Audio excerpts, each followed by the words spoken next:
We know the names RZA, GZA, Method Man. We know the sound, the raw grit, the Shaolin soul, the legendary 36 chambers. But behind the scenes, there was a silent architect, a man who didn't need the microphone to exert his influence. They called him Power. Not just as a nickname, but as a description of the sheer force he brought to the table.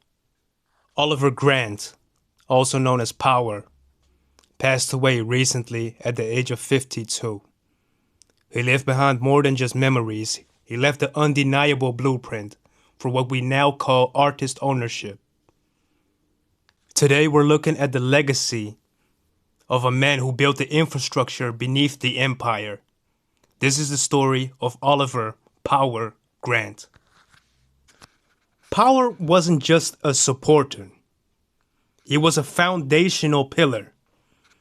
Before the platinum plaques, he was the one investing his own money to keep the lights on in the studio.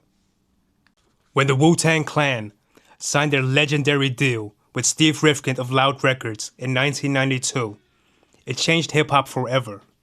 Why? Because it allowed every individual member to sign solo deals with other labels.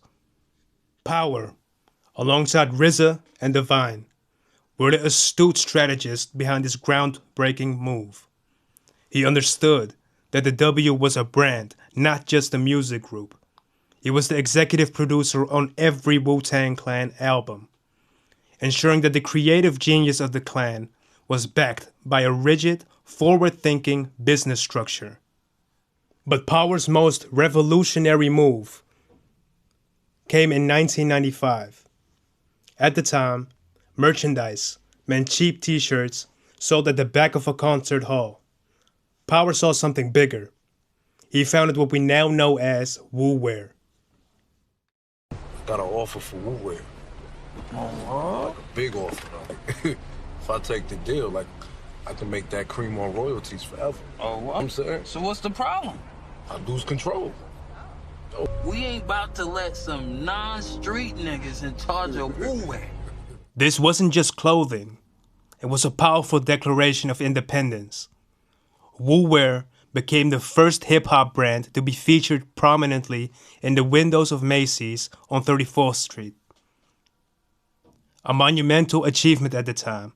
At its peak, it was generating $25 million a year, with 4 flagship retail stores across the country.